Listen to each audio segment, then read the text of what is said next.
The frenetic pace of our days often makes us feel tension and even fatigue. Tension is one of the main sources of illness and can also cause depression and anxiety. Fortunately, the texts of the ancient Taoist masters contain many philosophical reflections that can help us relieve tension and reduce our constant worries. According to the Taoists, from a Taoist perspective, we oppose the natural course when we try to impose things. Imposing means intervening or even going against nature, which only brings difficulties. If we observe many of today's societies, we find ourselves constantly imposing our ways in life. Many times, we feel overwhelmed by the stress and fatigue produced by the accelerated pace of modern life. Stress is a factor that can affect our physical and mental health, leading to illness, depression, and anxiety. However, we can find wisdom and comfort in the texts of the ancient Taoist masters, which offer philosophical reflections to alleviate stress and calm our minds. The Taoists teach us that we should flow with nature and not oppose it. When we try to force things or go against the natural order, we only create difficulties and conflicts. Instead, if we observe and accept what nature offers us, we can live with more harmony and inner peace. We not only try to modify nature to our liking but also attempt to control things over which we have no real control, such as destiny and external circumstances. We are obsessed with control, and the Taoist masters teach the opposite, letting go. In the ancient Taoist scriptures, the Tao Te Ching and the Chuang Tzu, letting go is a recurring theme. The enigmatic author of the Tao Te Ching reminds us how nature takes care of itself and that without interference, everything is done. He also observes how obsessed we are with seeking happiness in the external world, and our efforts to attain it and attachment to external circumstances make us unhappy. We are not willing to let go of our restless longing for happiness, which is precisely why we are not happy. Our efforts not to be unhappy generate anxiety. The texts of the ancient Taoists invite us to go in a different direction. We must release existing concepts and worldviews, become aware of emptiness, let nature take its course, and flow with it instead of going against it. The goal is a simpler life with fewer worries, following the Tao, the universal principle. This video explores ancient Taoist reflections that can serve as antidotes to reduce restlessness in a world out of control. Leaving things as they are, the Taoist master Zhuangzi knew how to do nothing, not interfering in natural processes, as interfering would disrupt nature. He let things follow their natural course, and he observed how they grew around him. In many modern cultures that value success and performance, doing nothing is seen as a waste. We don't give ourselves permission to do nothing because we always have to be active. We choose to work against nature instead of not working at all, even if our actions only hinder what we want to achieve. When we leave things quiet, we respect their natural flow. Our environment often doesn't require our intervention, whether at work or at home. Problems often solve themselves, and life always finds a way, whether we like it or not. What seems like bad luck can be an opportunity in disguise, and what we try to attain can turn against us. Moreover, the universe always does what it wants, so trying to control it is futile. Stop chasing happiness. The second antidote is to stop pursuing happiness.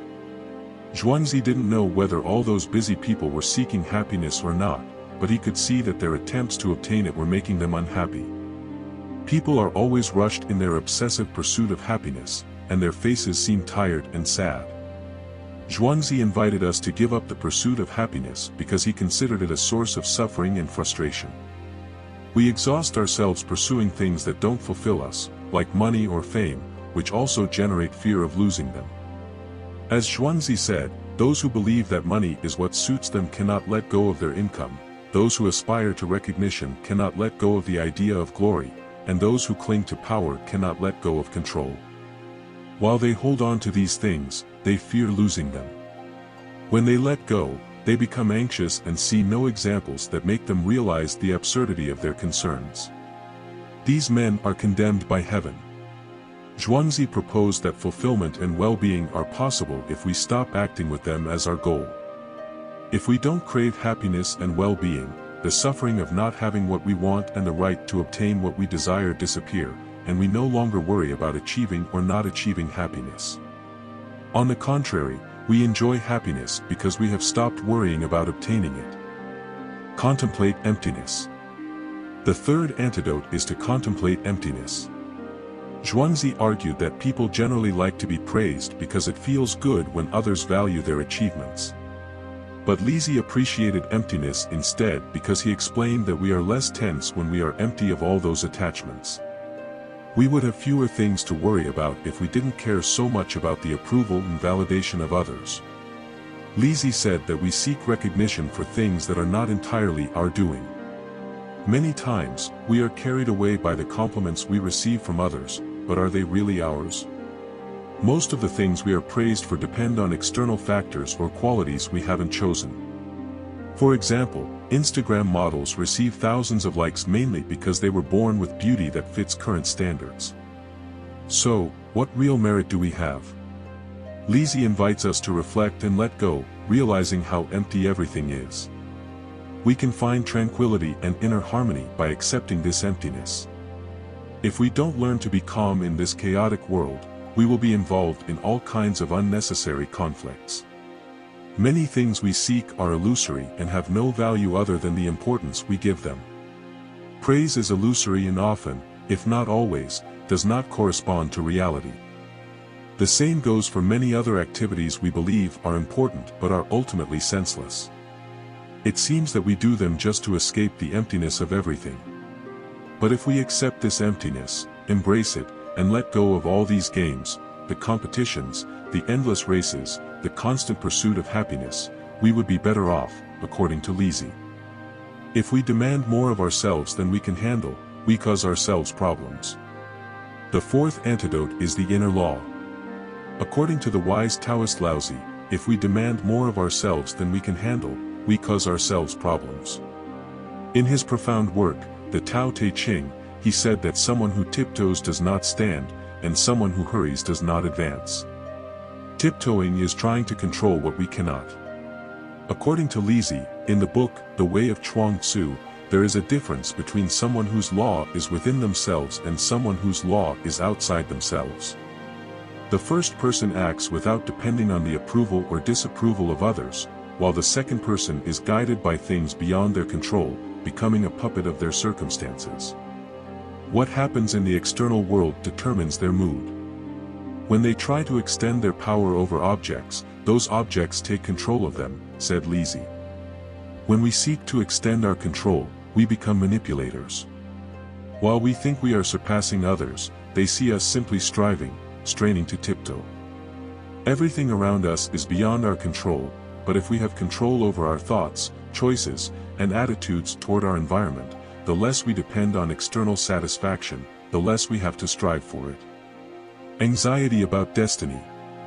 The fifth antidote is not to be anxious about destiny. Zhuangzi observed that it's not destiny itself but the anxiety about destiny that gets people into trouble.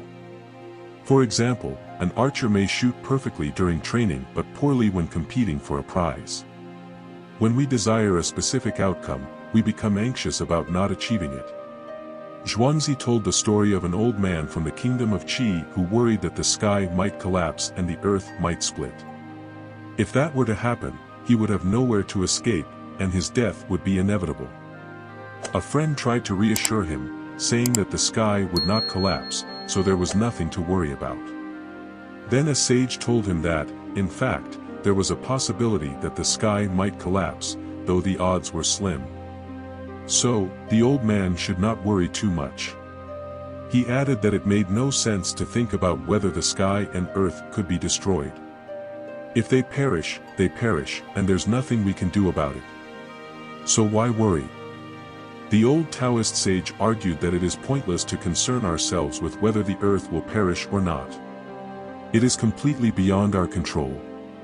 We don't even know what that destiny entails, like what it's like to be dead or what happens when we lose our job or when our marriage ends.